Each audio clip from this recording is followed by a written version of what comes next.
사랑과 축복이 넘치는 복된 주일이 되었으면 좋겠습니다. 사도행전을 차례대로 살펴보고 있습니다.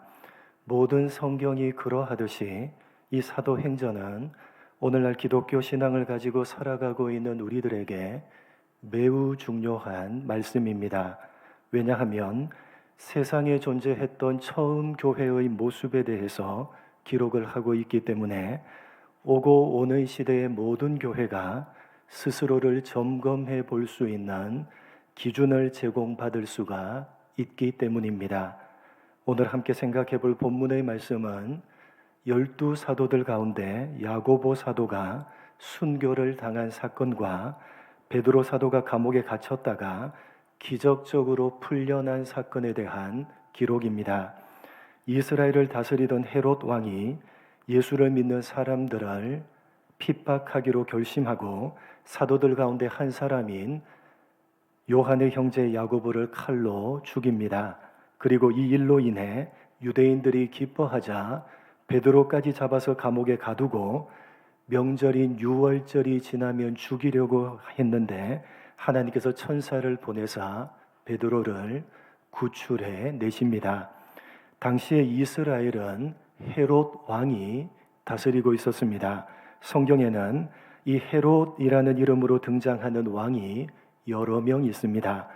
이스라엘은 로마의 식민지였고 그래서 이스라엘을 다스리는 왕은 로마가 결정을 했습니다. 로마 제국의 초대 황제였던 아구스도 옥타비아누스는 자신과 친분이 있던 헤롯을 이스라엘의 왕으로 세웠습니다. 그래서 이 헤롯 가문이 이스라엘을 통치했습니다.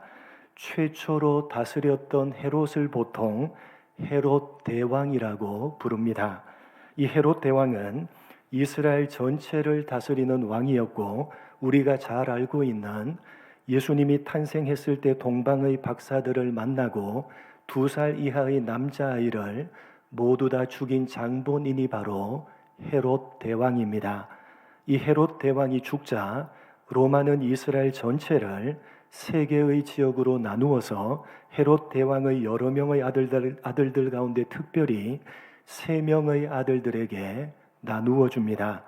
유대와 사마리아 땅은 헤롯 아켈라오에게, 갈릴리와 베레아 지역은 헤롯 안티파스에게, 그리고 요단강 동편 북부 지역은 헤롯 빌립에게 주어서 각각 분봉 왕으로 다스리게 했습니다. 이후에 3개의 지역으로 나누어졌던 이스라엘 전체를 다스리는 왕이 세워지게 되는데 분봉 왕이었던 3명의 아들들 이외의 핏줄에서 태어난 헤롯 대왕의 손자로 오늘 본문에 등장하는 야고보를 죽이고 베드로를 잡아 가두고 그러다가 결국은 벌레에게 먹혀서 죽은 헤롯 아그리파 1세입니다. 참고로 사도행전 후반부에 사도 바울이 잡혔을 때에 신문을 했던 왕은 오늘 본문에 등장하는 헤롯 아그리파 1세의 아들인 헤롯 아그리파 2세입니다. 이렇게 이스라엘은 로마 제국이 세운 헤롯 가문에 의해서 다스려졌습니다. 그런데 헤롯 가문은 이스라엘 사람 즉 유대인이 아니라 에돔 족속이었습니다. 우리가 잘 아는 대로 이스라엘 사람들 즉 유대인은 야곱의 후손들이고 에돔 족속은 야곱의 형인 에서의 후손들입니다. 역사적으로 에서의 장자권을 야곱이 빼앗은 것으로 인해서 야곱의 후손인 유대인과 에서의 후손인 에돔이는 사이가 좋지 않았습니다. 사실 로마 제국이 여러 나라들을 식민지로 삼아서 다스릴 때 원래는 로마 본국에서 총독을 파견했습니다. 그러나 로마 제국 내부의 여러 가지 복잡한 정치적인 이유로 인해서 이스라엘 총독은 로마 본토인이 아니라 로마가 정복했던 나라들 가운데 에돔 족속인 헤롯 대왕을 총독으로 세웠습니다. 그런데 이 헤롯 대왕이 로마에 충성을 다하면서 너무나도 정치도 잘 하는 것입니다. 그래서 로마 입장에서 볼 때에 이스라엘을 다스리는 데 있어서 이 헤롯 대왕만한 적임자가 없는 것입니다. 일단 로마인이 아니기 때문에 복잡한 정치적인 계산을 할 필요가 없고, 유대인이 아니라 에돔 족속이기 때문에 유대인들과 결탁할 일도 없으며, 더군다나 로마에 대한 충성심마저 뛰어난 것입니다.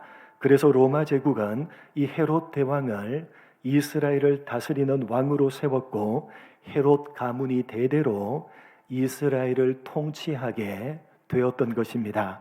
그런데 헤롯 가문이 이렇게 로마 사람도 아니고 그렇다고 이스라엘 사람도 아니면서 로마에 의해서 이스라엘의 왕으로 세워져서 다스리다 보니까, 물론 로마에도 충성을 다해야 되겠지만 유대인들에게도 인심을 잃어서 안 되는 입장이었습니다. 그래서 헤롯 가문은 로마의 눈치를 보면서 또한 이스라엘의 환심을 사기 위해서 부단히 노력을 했습니다. 그 대표적인 노력 가운데 하나가 바로 유대인들의 민족 종교를 존중하는 친유대교 정책이었습니다. 헤롯 대왕은 유대인들의 환심을 사기 위해서 제 모습을 잃어버린 예루살렘 성전을 무려 46년 동안이나 재보수 공사를 해서 소위 헤롯 성전이라 부르는 예루살렘 성전을 완성합니다.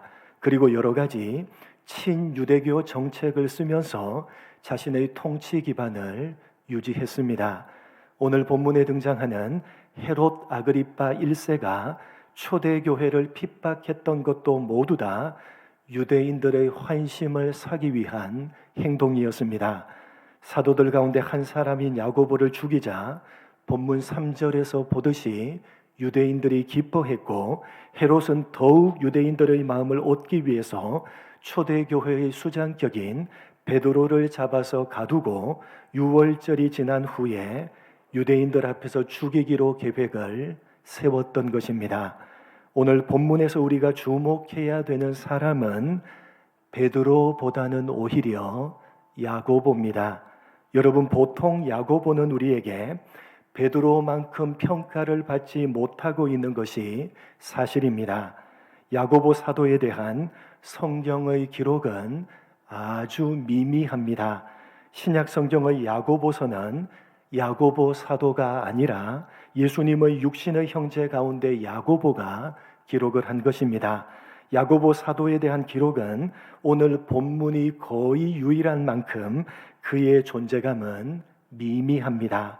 그러나 사실 야고보는 12사도들 가운데 가장 핵심적인 인물이었습니다. 복음서를 읽어보시면 예수님께서 중요한 순간마다 베드로와 요한 그리고 야고보, 이 세 사람을 데리고 다니셨습니다. 성경에 야고보 사도에 대한 기록이 미미하기 때문에 우리는 야고보 사도를 과소평가할런지는 몰라도 야고보는 베드로와 요한 못지않게 중요한 인물입니다. 무엇을 보면 알 수가 있느냐? 오늘 본문의 헤롯 왕이 초대교회를 핍박할 때에 하필이면 제일 먼저 야고보 사도를 죽인 것도 어찌 보면 이 야고보 사도가 초대교회에 상당한 영향력을 가지고 있었던 인물이었기 때문일 것입니다. 또한 순교라는 것은 아무나 마음대로 할 수 있는 것이 아니라 하나님께서 허락해 주시는 사람만이 할 수 있는 것이라고 볼 때에 야고보 사도는 하나님께서 순교를 허락하실 만큼 그릇이 준비된 사람이었다고 할 수가 있을 것입니다. 무슨 이야기냐? 베드로만 중요한 사람이 아니라 못지않게 야고보 또한 중요한 사람이라는 말씀입니다. 여러분, 오늘 본문을 보면서 우리는 야고보는 무심코 지나쳐버리고 베드로만을 주목할 위험이 있습니다. 아무것도 하지 못하고 헤롯의 칼에 그냥 무기력하게 죽임을 당하는 야고보보다는 죽기 일보 직전에 하나님께서 천사를 보내사 기적적으로 구출해 주시는 베드로를 주목하는 것입니다. 여러분, 왜 하나님께서 야고보는 죽임을 당하도록 그냥 내버려 두시면서 베드로는 죽기 직전에 그것도 천사를 보내서 기적적으로 살려주시는 것입니까? 베드로는 중요한 사람이고 야고보는 별로 중요한 사람이 아니기 때문입니까? 야고보가 죽임을 당하는 것은 하나님의 역사가 아니고 베드로가 감옥에서 풀려나는 것은 하나님의 역사입니까? 여러분, 다시 한번 생각을 해보시기 바랍니다. 이 세상에서 오래 사는 것이 좋은 것입니까? 아니면 이 세상을 빨리 떠나는 것이 좋은 것입니까? 여러분, 이 세상에서 오래 사는 것이 좋은 것입니까? 아니면 이 세상을 빨리 떠나는 것이 좋은 것입니까? 쉽게 우리는 이 세상에서 오래 사는 것이 좋을 것이라고 생각을 합니다. 그러나 여러분, 이 세상을 떠나가게 되면 우리는 어디로 가는 것입니까? 이 세상을 떠나게 되면 우리는 어디로 가는 것입니까? 하나님의 나라, 천국으로 가는 것입니다. 여러분, 이 세상과 천국을 비교하면 어느 곳이 더 좋습니까? 어느 곳이 더 좋죠? 우리는 세속적인 가치관에 물들어서 천국이 더 좋다고 말은 하면서 사실은 여기 이 세상이 더 좋은 것입니다. 그래서 오늘 본문을 보면서도 죽임을 당하는 야고보보다는 죽기 일보 직전에 기적적으로 구출을 받는 베드로가 더 좋아 보이고 더 중요한 사람으로 보이는 것입니다. 여러분, 그러나 사실은 그런 것이 아니지 않습니까? 신앙이 없는 사람들이야 여기 이 세상이 전부입니다.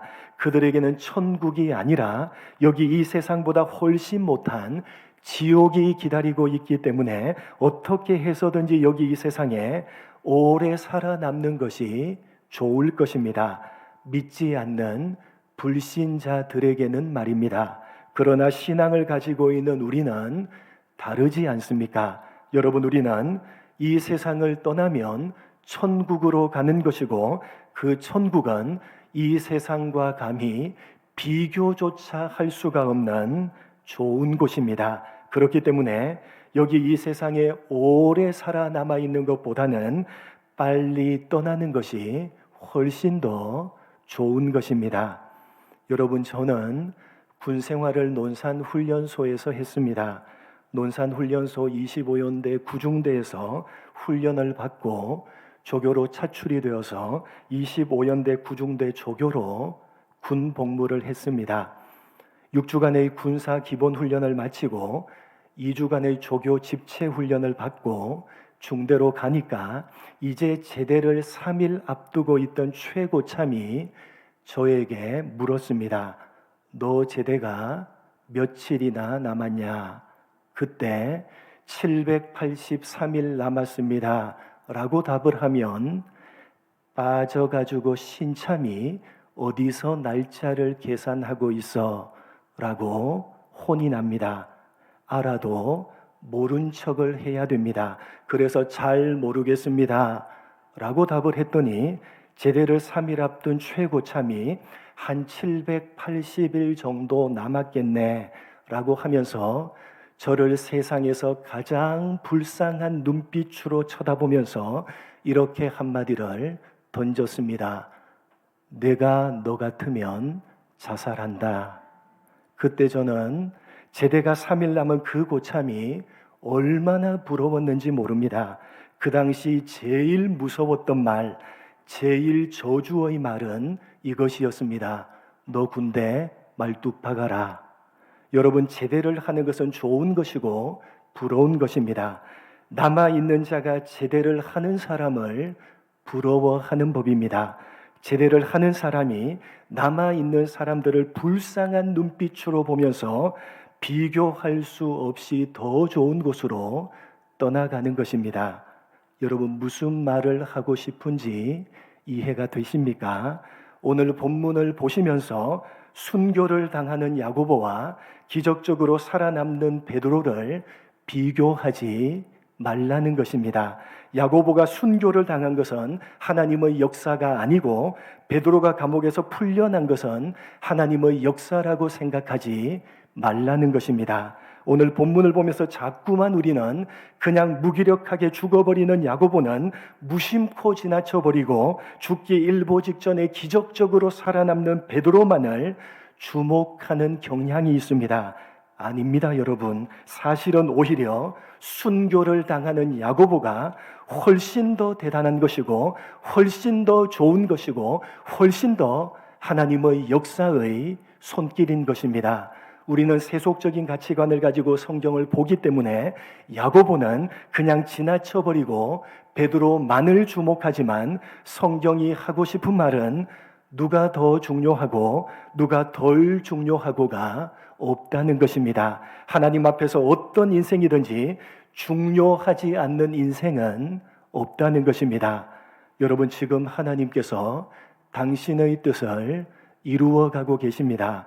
땅끝까지 복음을 전하라고 초대교회에 명령을 하시고 이제 그 일을 역사 속에서 진행시켜 가시는 것입니다. 그렇게 하나님께서 당신의 뜻을 이루어 가시는 일에 야고보를 사용하고 계시는 것이고 똑같이 베드로를 사용하고 계시는 것입니다. 누가 더 중요하고 덜 중요한 것이 아니라 하나님께서 각자에게 맡기신 저마다의 역할이 있는 것입니다.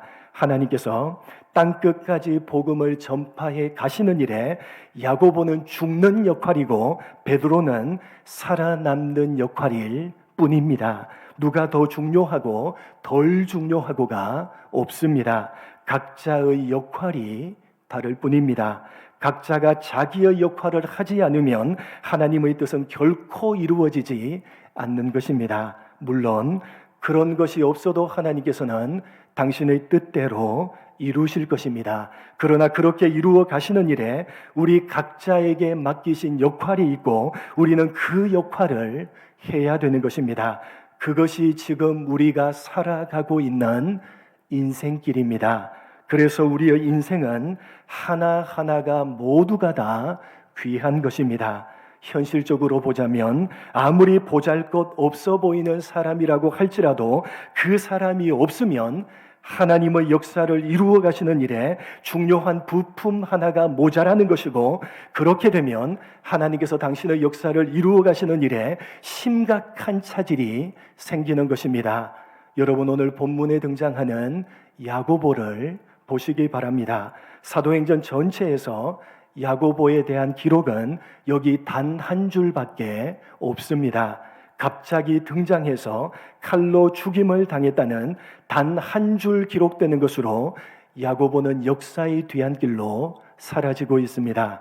그러나 그런 야고보의 역할이 너무나도 중요한 것입니다. 야고보가 자신의 역할을 하지 않으면 사도행전의 역사는 차질을 빚을 수밖에 없는 것입니다. 그가 자신의 역할을 충실하게 감당을 했기 때문에 사도행전의 역사가 차질 없이 진행되어져 갔던 것입니다.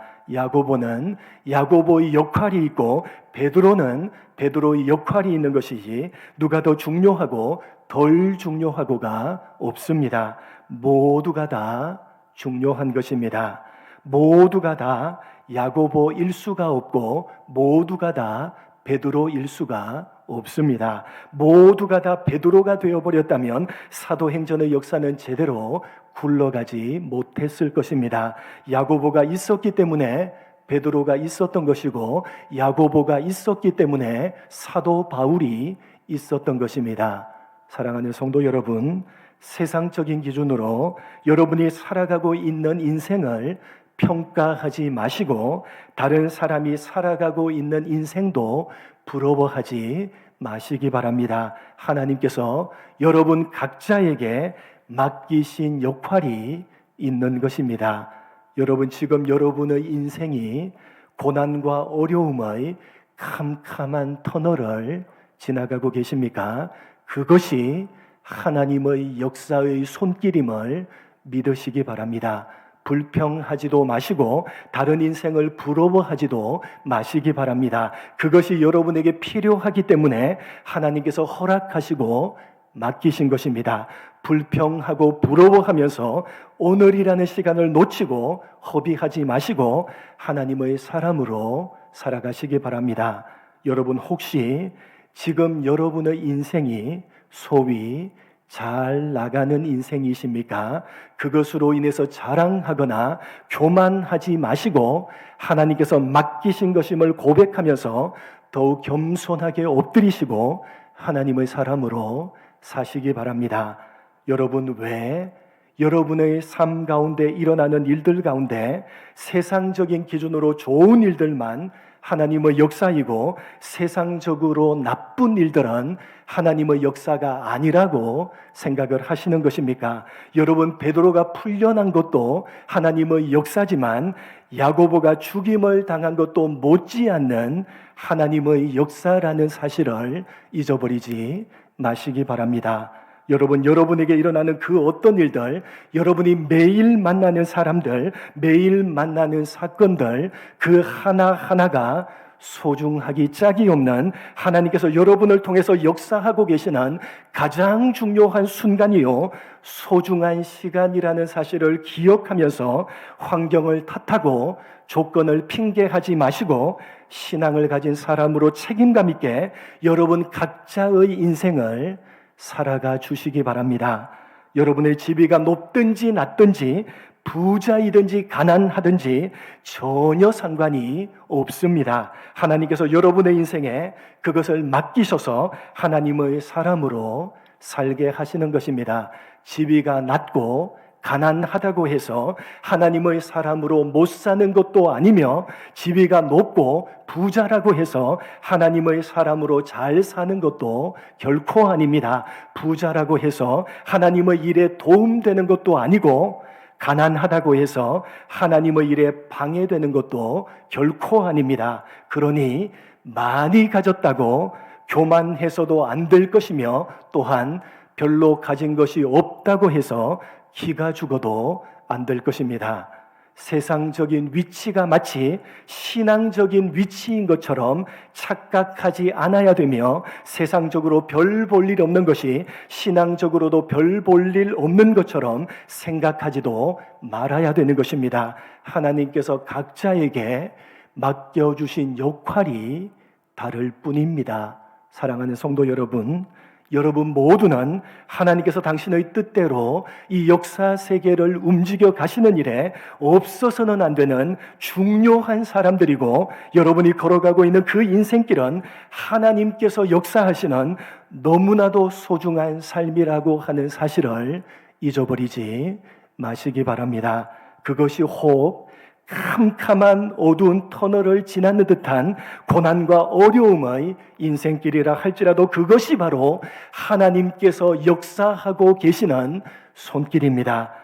왜 세상적인 기준으로 좋은 일들만 하나님의 역사이고 세상적인 기준으로 나쁜 일들은 하나님의 역사가 아니라고 생각을 하시는 것입니까? 왜 야고보가 순교를 당한 것은 하나님의 역사라고 생각하지 못하고 그냥 무심코 지나쳐버리고 베드로가 기적적으로 풀려나는 것만 하나님의 역사라고 생각을 해서 주목을 하는 것입니까? 결코 그렇지가 않습니다. 베드로가 풀려난 것도 하나님의 역사지만 야고보가 죽임을 당하는 것도 못지않는 하나님의 역사의 손길입니다. 오늘날도 마찬가지입니다. 우리의 인생길 가운데 좋고 형통한 일만 하나님께서 역사하시는 손길이 아니라 어렵고 힘든 일들도 똑같이 하나님께서 역사하고 계시는 손길입니다. 믿으시기 바랍니다. 믿으시기 바랍니다. 여러분 왜 좋고 형통한 일들만 하나님의 역사의 손길이라고 생각을 하시는 것입니까? 왜 어렵고 힘든 일들이 여러분에게 일어나면 그것은 하나님의 역사의 손길이 아니라고 여러분이 생각을 하시는 것입니까? 여러분 오늘 본문을 보십시오. 야고보가 무기력하게 죽임을 당하는 것도 분명한 하나님의 역사의 손길입니다. 베드로가 풀려나는 것만 하나님의 손길이 아닌 것입니다. 우리는 야고보가 죽임을 당하는 것은 그냥 무심코 지나쳐버리고 자꾸만 베드로만을 주목하는 것입니다. 왜요? 일어나는 나쁜 일들은 하나님의 역사의 손길이 아니라고 우리 마음에 생각을 하고 있기 때문입니다. 그렇지 않습니다, 여러분. 우리 인생길 가운데 좋고 형통한 일들만 하나님의 역사의 손길이 아니라 어렵고 힘든 일들도 똑같이 하나님께서 역사하고 계시는 손길입니다. 믿으시기 바랍니다. 믿으시고 주어지는 하루하루를 각자에게 맡겨주신 인생의 자리에서 하나님의 사람으로 책임을 다해서 사시기 바랍니다. 그렇게 여러분에게 맡겨진 인생길 한 걸음 한 걸음을 소중하게 여기시고 조건을 탓하며 환경을 핑계하지 마시고 성실하게 하나님의 사람으로 살다가 다음 주일에 이 자리에 다시 모여주시는 여러분 모두가 되시기를 주님의 이름으로 간절히 축복합니다. 하나님 아버지, 우리는 왜 우리의 삶 가운데 일어나는 일들 가운데 좋고 형통한 일들, 세상적인 기준으로 볼 때 좋고 형통한 일들만 하나님께서 역사하시는 손길이고, 왜 어렵고 힘든 일들은 하나님께서 역사하고 계시는 손길이라는 사실을 놓치고 있는 것입니까? 왜 베드로가 기적적으로 풀려나는 것은 하나님이 역사하시는 손길이라고 주목을 하면서도 야고보가 그냥 무기력하게 죽임을 당했다는 이 한 줄의 기록은 그냥 무심코 지나쳐버리는 것입니까?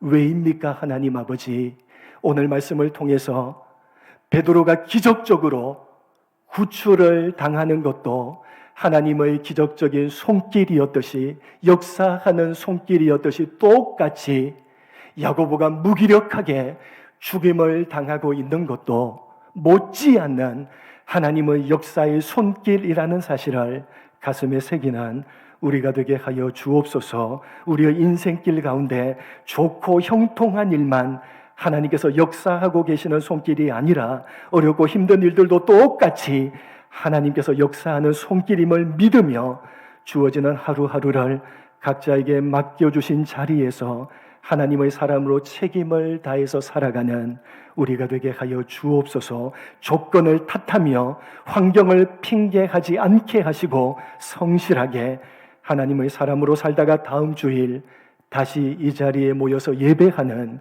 우리 모두가 될 수 있도록 은혜 베풀어 주옵소서. 감사하오며 예수님의 이름으로 기도드립니다.